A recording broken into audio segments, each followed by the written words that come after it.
Haha, I think this is official now. Okay.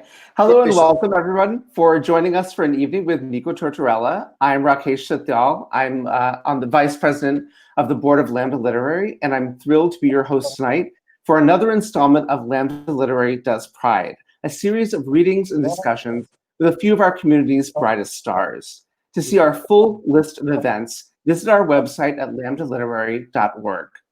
Books have always been central to queer culture and identity, which is why I'm so proud of the work that Lambda Literary does. Many of you might be familiar with the Lambda Literary Awards, which celebrate the best LGBTQ+ books of the year. Since 1989, the Lambdas have asserted the distinct value and power of queer literature. The Lammies are just one part of our work. Lambda Literary also brings LGBTQ+ books into schools so that kids, especially queer and trans youth, can see themselves reflected in the books they read in school. We also prepare future generations of queer writers by offering the only writing residency in the world exclusively for emerging LGBTQ writers. We encourage you to donate to Lambda Literary at lambdaliterary.org. And now I'll introduce tonight's guest. Nico Tortorella is an actor, podcast host, seeker, and dedicated champion of the LGBTQIA community. A noted performer on the TV show Younger and the lead in the forthcoming Walking Dead spinoff, they are the author of the memoir Space Between, which details Tortorella's unconventional marriage, complex romantic relationships, and their journey towards living a life outside the gender binary. Please join me in welcoming Nico Tortorella to our event. Hi, everyone. Hello. You really did a great job with that last name, Rakesh. I appreciate it. Thank you. Thank you. I, as a person with a difficult name with a book called No One Can Pronounce My Name, I'm very appreciative of your being here. And we've met before. I should note that we have met before at our close friend's wedding. And I can say that Nico has been such a wonderful ally to our community and is just a lovely soul. So I know you're going to read for us now, and we'll take questions from people. If you click on the Add a Question tab on our event, you can submit a question for the event. But Nico, I will leave it to you, and I'm going to disappear for a moment while you read. Cool. So yeah, awesome. Thanks, Rakesh.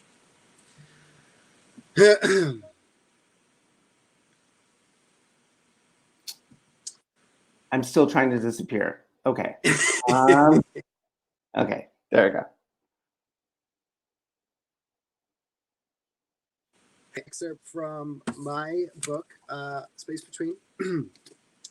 And I'm actually going to be sharing with you, it's the last chapter, but I am going to be gifting y'all with an unedited version. You know how sometimes things don't really make it past the cutting room floor? Well, I'm giving you something a little bit different. This is how I had originally written the last chapter. And I'm going to give it to you just like raw and original. All right. So that's my story up till now. I'm back upstate in the house where I first started writing this journey. My gods, goddesses, angels, and spirits are all still here.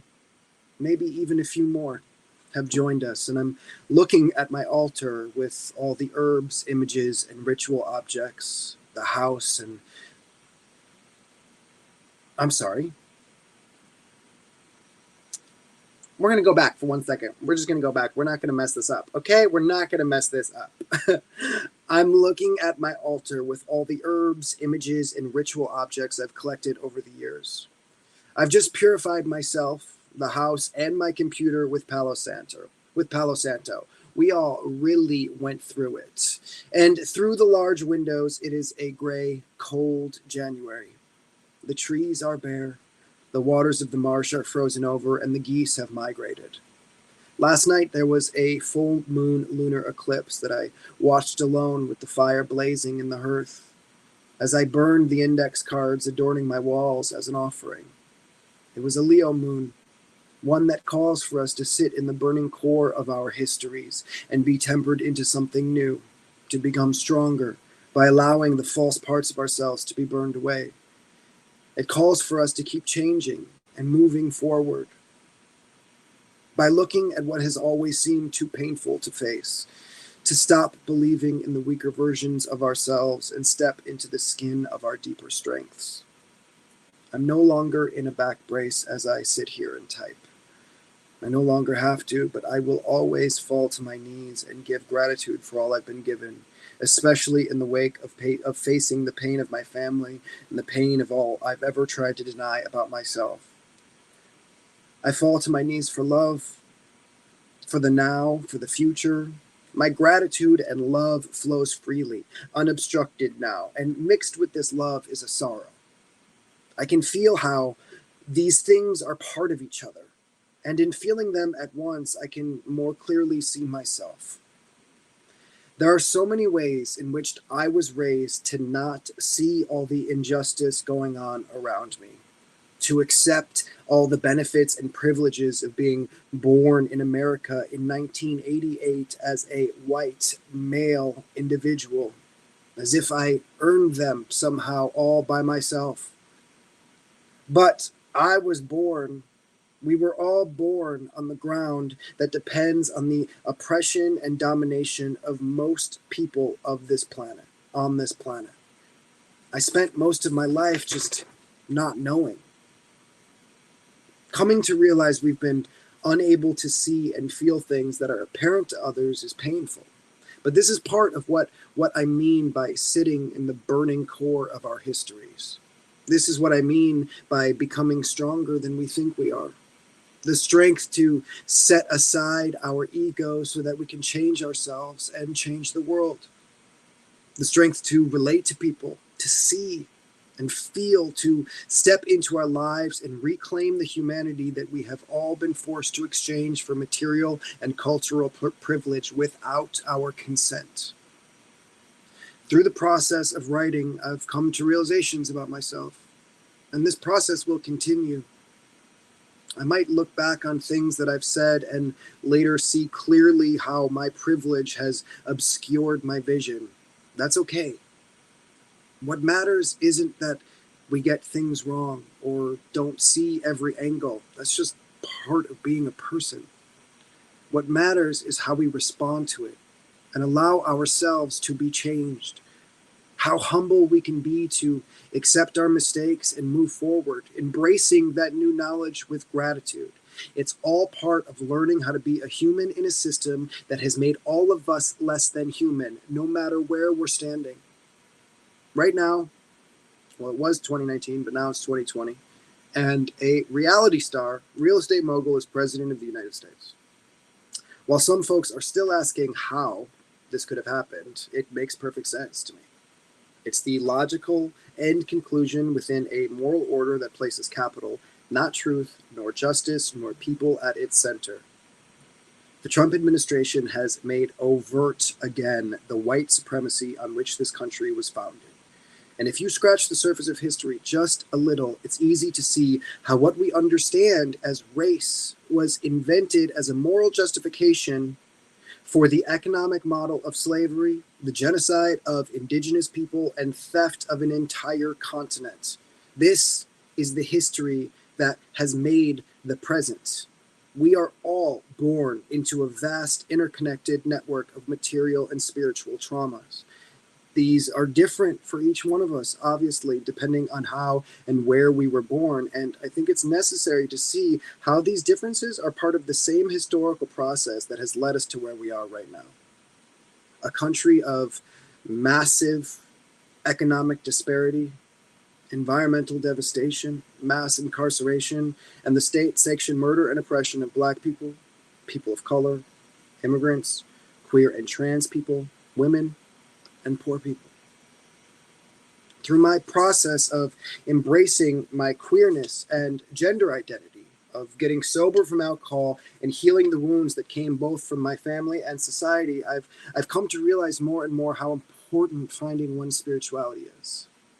This society has attempted to take even this away from us, to commodify our relationship to that which is larger than us and sell it back to us. But communing with the spirits is a way to tap into history, to feel how both ourselves and the time we live in now is a product of everything that came before us. The spirits know that something is deeply wrong here, that the world we are living in now is the wrong one. And for white people in particular, it is especially important to come to understand this, to change ourselves so that we can effectively work with others to make the tide of history, to move the tide of history in a different direction, away from a story in which white people are at the center, where capital matters more than the planet. The ghost dance movement, the collective spiritual movement of the last Native American Indians before the United States government wiped out the organized indigenous resistance in the 1880s, prophesized the devastation we are now seeing come to pass. In order to make our own prophecies, to envision and work towards a different future, we have to listen to our spirits and use what we see and hear to come together to fight for a new world for all of us. For now, I'm doing what I can in this fight as a purveyor of pop culture. If my life journey had gone differently, say I'd chosen to be a painter, a lot less people would be listening to me right now. I wanted fame in my early 20s. I wanted to make money. And then my life got all fucked up when I allowed money to stand in place of my heart. My moral center moved far away from me, and I hurt myself and everyone around me. It was only when I placed truth and humanity back at the core of my beliefs and actions, rather than fame and capital, that I was able to properly heal. My newfound spiritual and political consciousness has really demanded that I rethink the idea of fame and what it means to me. Over the years, my addiction to fame and celebrity unlocked all these other parts of myself that manifested as pain, addiction, and dependency. There's a reason Hollywood is spelled with 2 L's. There is really nothing holy about this industry itself. Just like the political state of this country, it's an industry run on capital, not truth, not justice, not people. Rather, it holds a mirror up to every single one of us that decides to give it a go, every single one of us that consume it, which is precisely why only a select few make it, become famous, and even more so, why such few have real longevity. In the modern world of social media, celebrity, and ultimate fame, I'm wondering if stardom is actually destroying us, commodifying our entire life experience down to likes and comments. And look, I'm a little famous, okay? But in comparison, I'm actually... And you know what? Today, it's a blessing. The more famous people get, the more they lose sight of what really matters. I don't have millions of Instagram followers or huge box office movies on my resume, but I have my words. I have my art. I have my body, and I have this book. And I have you. The people that are following along realize that this journey is something else entirely. And if that number were to grow, the celebrity to rise, so be it. My happiness, my wholeness no longer depends on it. And if one day I wake up and all of it is gone, I know that I've done my part. Not for anyone else, but for myself, actually, and as myself. I don't need the accolade or recognition to validate my experience. I am here. I am whole, and I am alive. My life is constantly shifting, and now that I have more of a sense of what really matters, I'm able to see clearer. I'm in a perpetual state of fluid motion, astrally traveling to every corner of the universe that will have me, and enjoying the ride through the space between, the vast space between. But this voyage would be impossible alone. We are all storytellers in some capacity. That is how we survive. Telling stories is what reminds us to live. And as storytellers, we should make our stories count. Make them passionate and impactful. Make them vulnerable. Make them funny. We really can't take any of this shit too seriously. Humility is the secret to all of it. Make them colorful. Make them about everything and nothing all at the same time. The space between actually relies on both ends of the spectrum, right? There is no 2 through 10 without 1 and 11, and those beginnings and ends need to be honored in their sacredness. Make them you. Make them in love, with love, because of love, for love. And just as I try to find the last sentence of a story without it ending, I remember the work is also always never ending. You are never ending. The space between everything, all of it, is you. All of it is you. All love, it is you.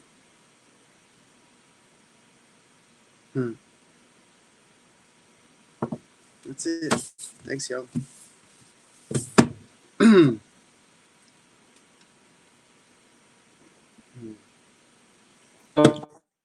So moving, so incredible. It's so incredible that you have such range as a performer, that you're allowed to kind of do scripted TV and then do poetry and then write such beautiful prose. So that's amazing. I'm curious because so much of Lambda's work is about books and prose and what people are capable of doing.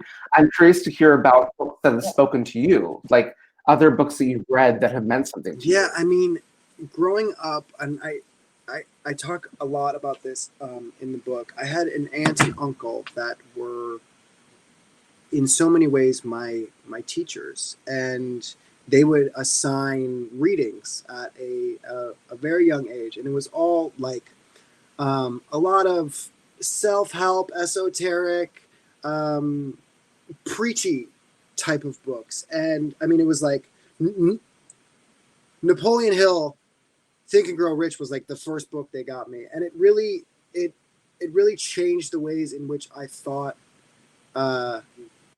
anything was possible. Right. Once I found The Prophet, Khalil Gibran, just in terms of poetry and the ways in which we could see ourselves in everything, that shaped a lot of who I am and still does. And currently, I'm reading a lot of bell hooks. My good friend, I'm going to plug this for a second. My good friend Alok Vaid Menon's book, Beyond the Gender Binary, just came out, and what they are doing and accomplishing in this space is just unprecedented. They're incredibly inspiring to me as a South Asian American. I found their work so moving. So I'm glad that you mentioned them. I'm reading this right now, Queering Anarchism. It's a collection of essays. Super powerful.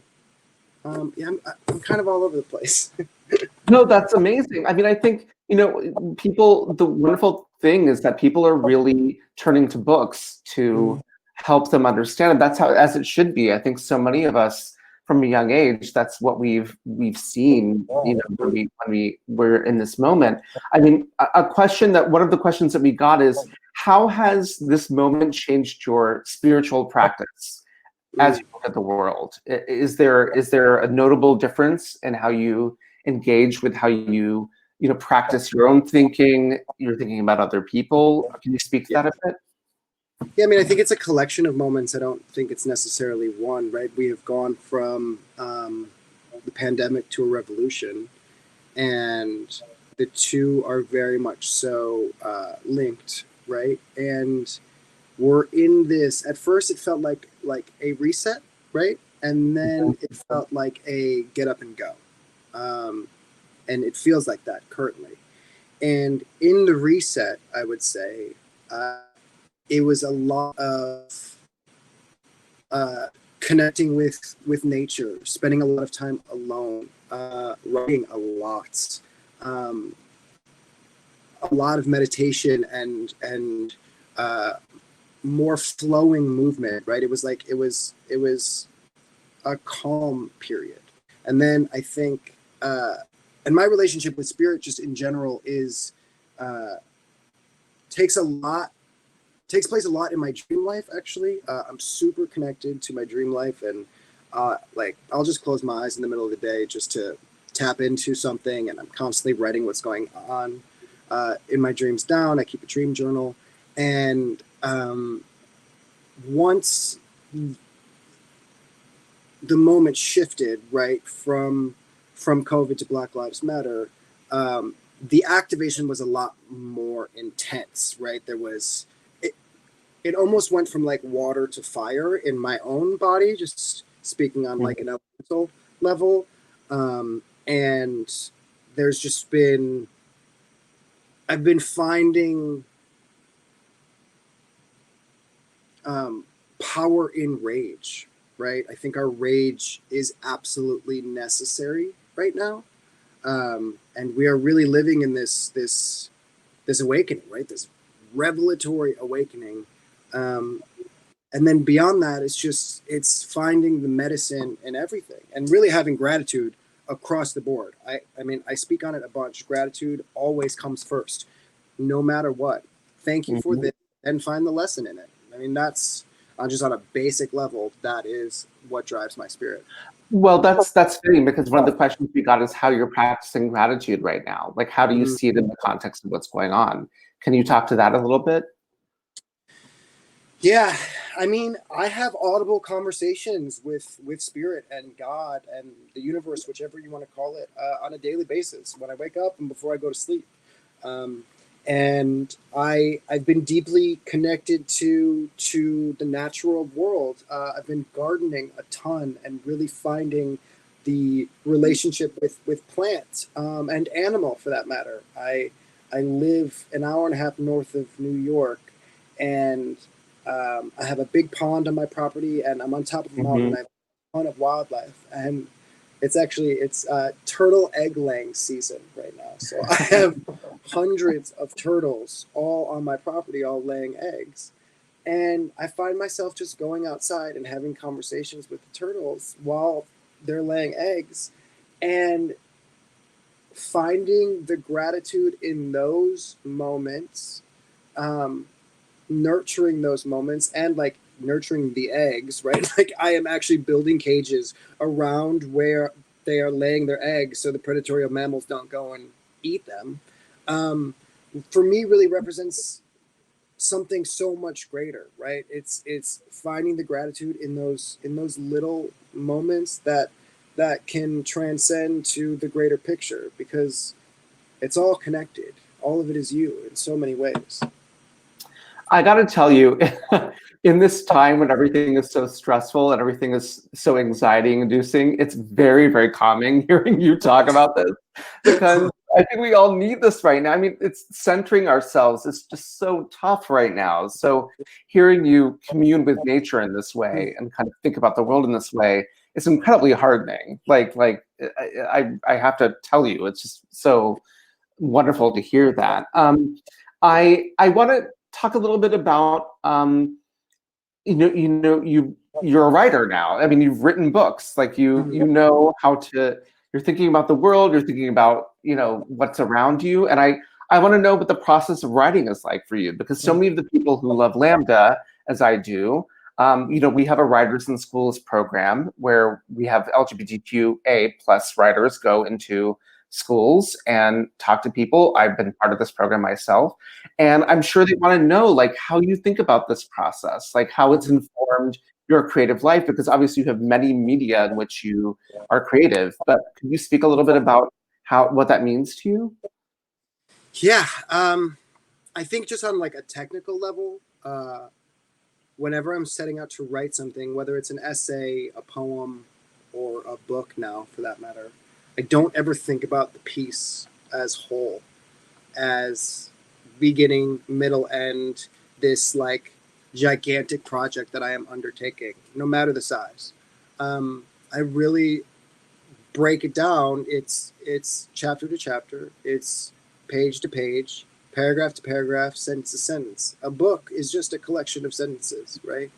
And I always just focus on the sentence first. And in terms of like just inspiration and my process itself, both of my books have been written in the middle of nowhere. The first book was when I was living up in the Catskills, half in Peru in the Amazon jungle and half in the Catskills. And then this second book was written here at this house. And I go into like deep solitude phase. I don't really talk to anybody. I'm alone. I spend a lot of time outside, and a lot of it's actually channeled. Like I find a lot of structure and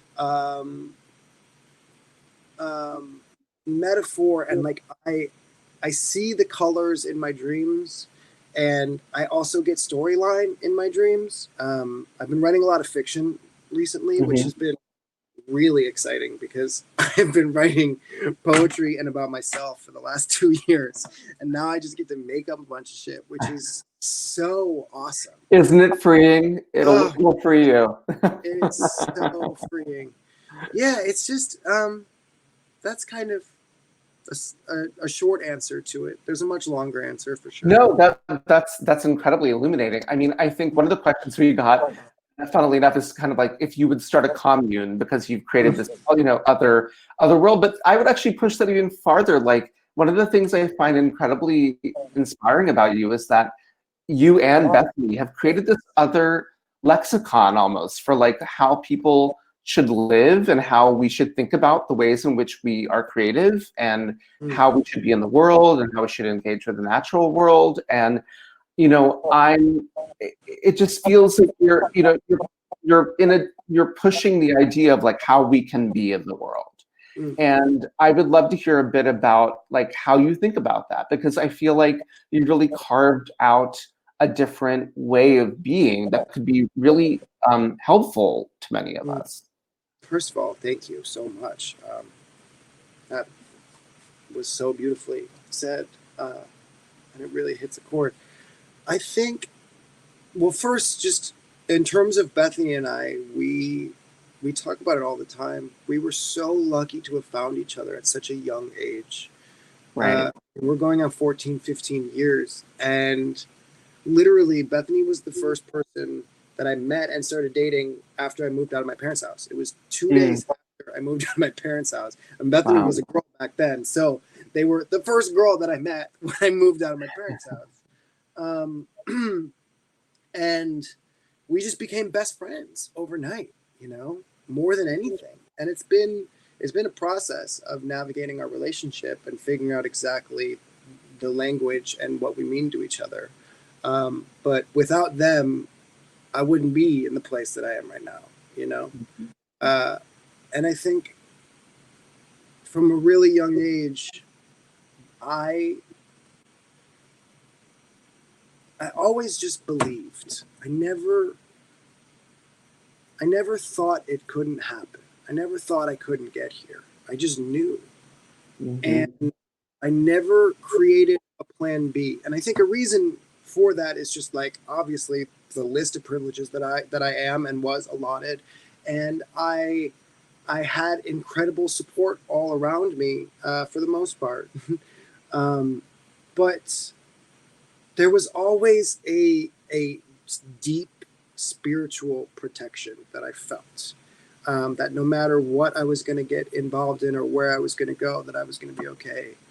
And I know that seems like really hard to grasp, but it couldn't be more real in my life. And that's just really what like gets me through. That's amazing. I mean, I think that's an experience many of us can relate to, the idea of kind of taking these various factors of the world and trying to figure out what we think of it and what we make of it,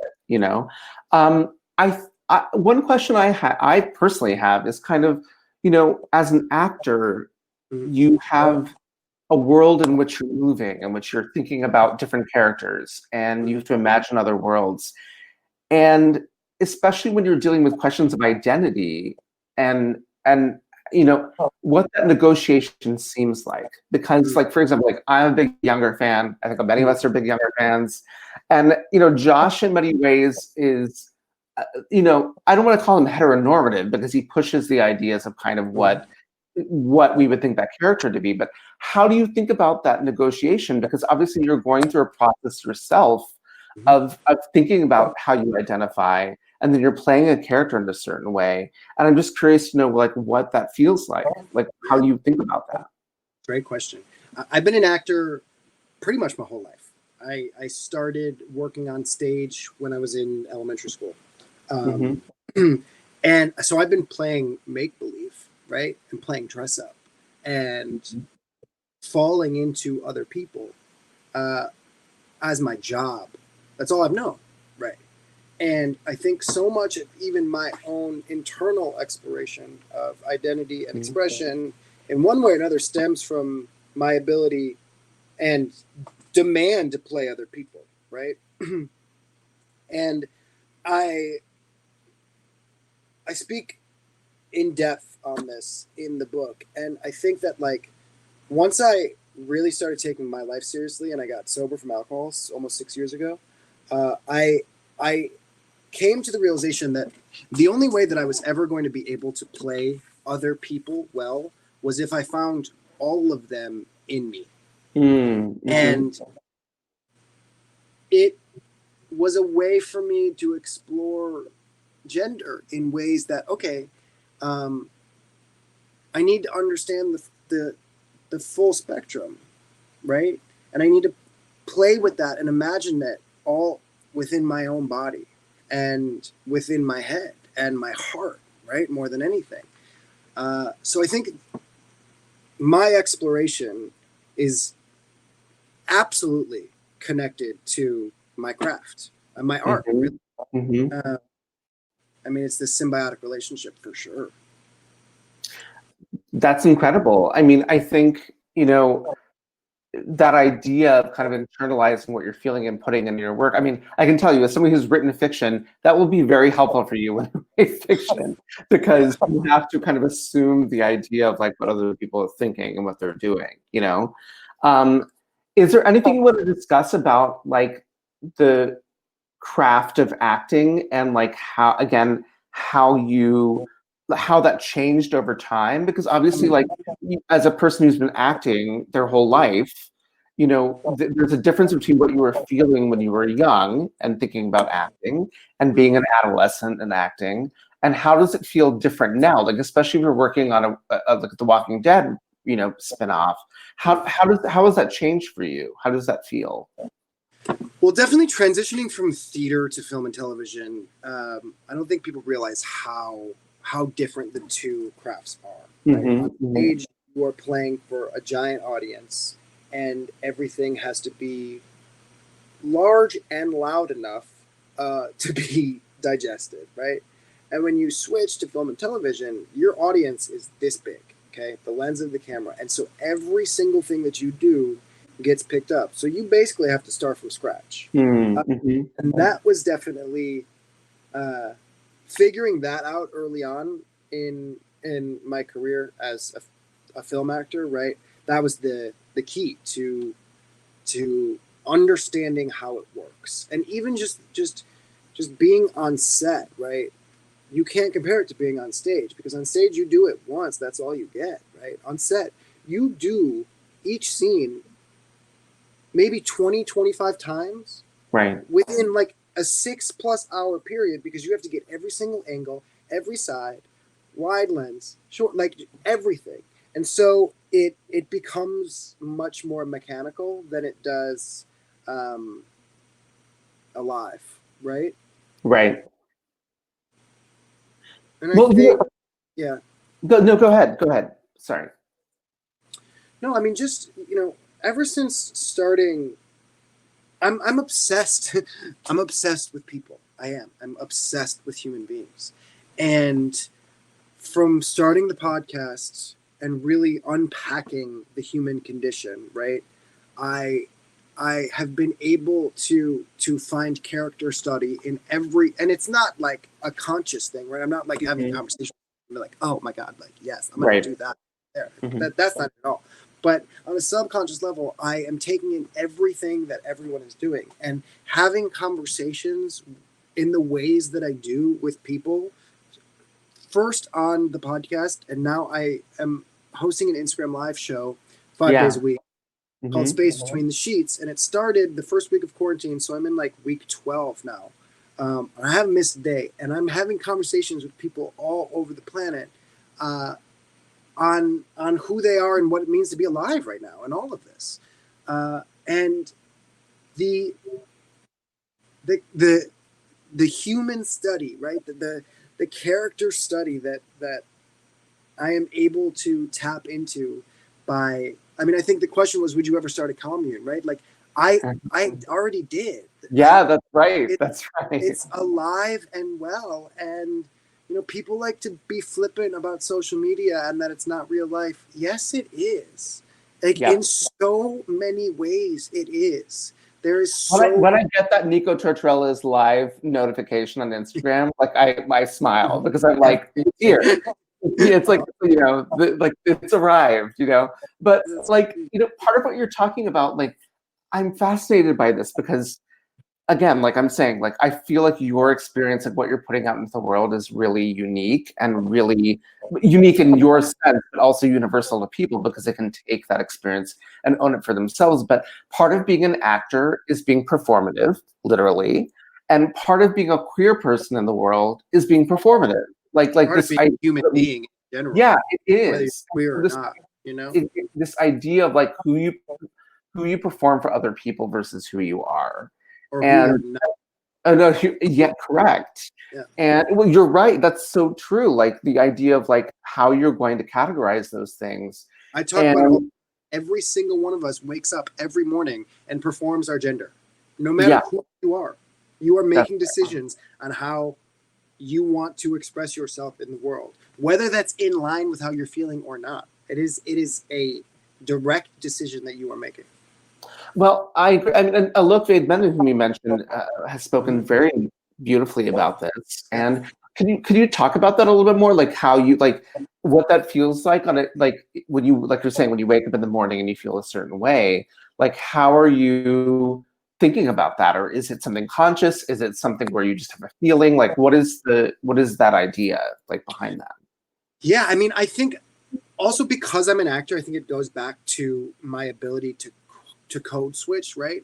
It's a term that I like to use, and it kind of has like a negative response in some people.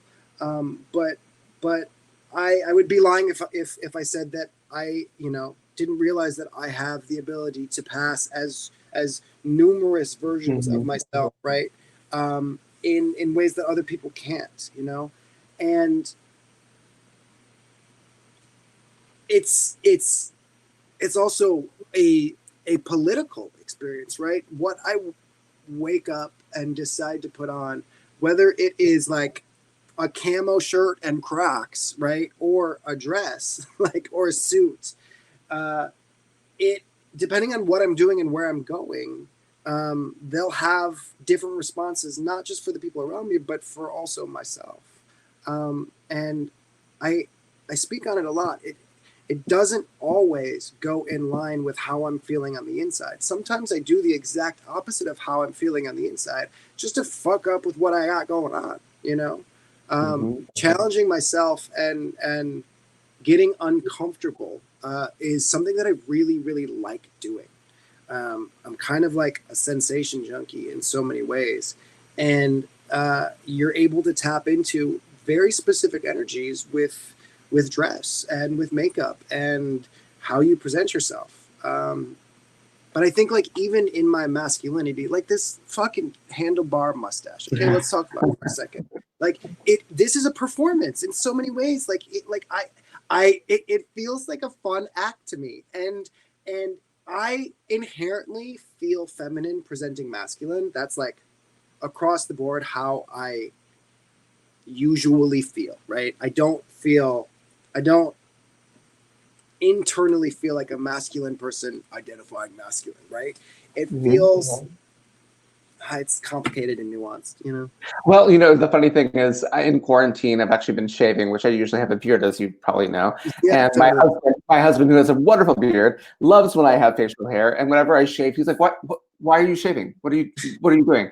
And I'll be like, "I'm just shaving." And he's like, "Well, I want your beard." I'm like, "This is my face, right? My face. Like, you don't want to see my face." So, but one of the questions, like I think it came up in the comments, and something we should talk about, like, is the idea of privilege, like the idea of nuance between how we can identify and how we can present versus our privilege. And obviously, right now, that's especially relevant.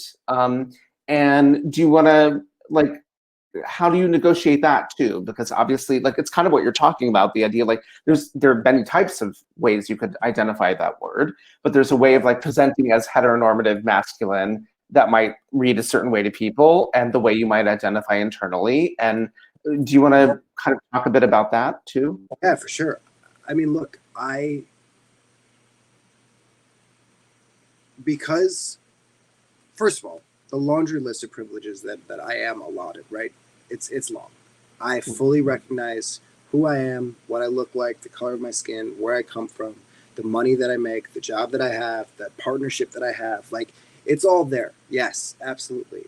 And I think I realized really quickly that in playing a character like Josh on television, right, the privilege that I am allotted on a global scale of the world thinking that they know that I am Josh, that I am a straight cis white boy, right, has allowed me to have conversations in spaces and with people that wouldn't necessarily ever hear this messaging anywhere else, right?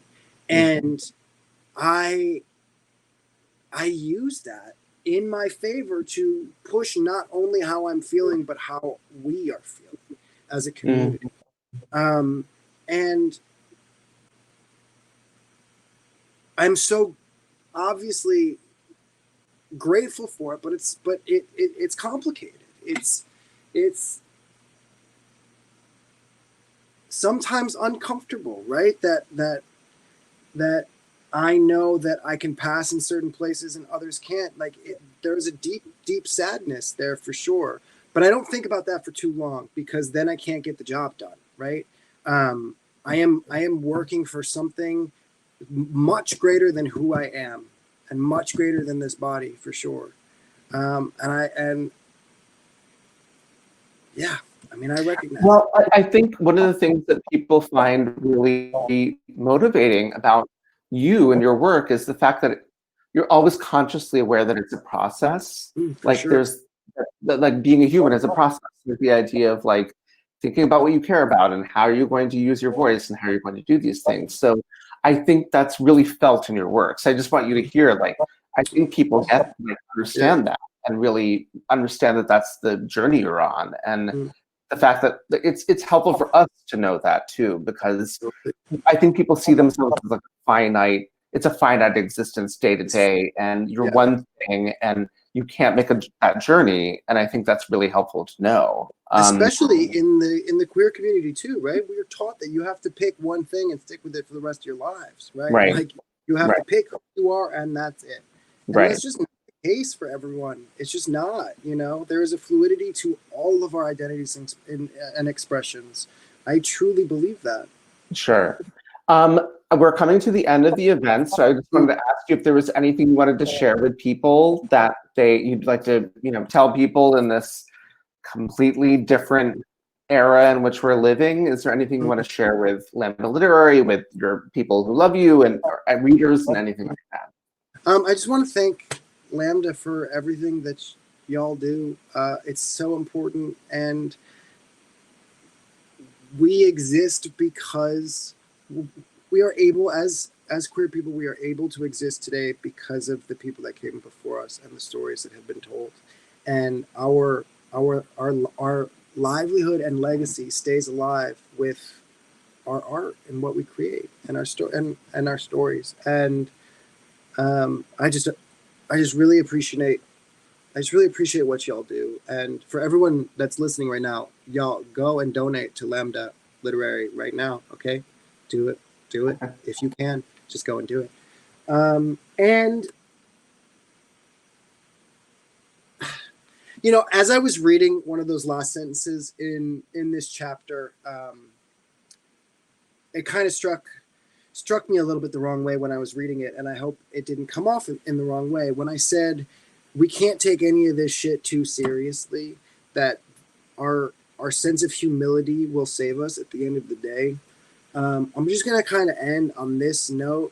Like, we are on a floating ball flying through space at ridiculous speeds, right? We have no idea why we're here, what we're doing, what we even are, or what it means.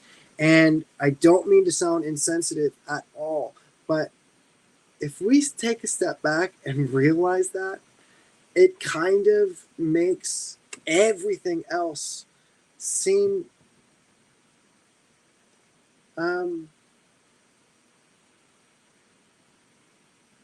a little bit better, you know? And that's not the answer, but finding those moments in our everyday lives go a long fucking way.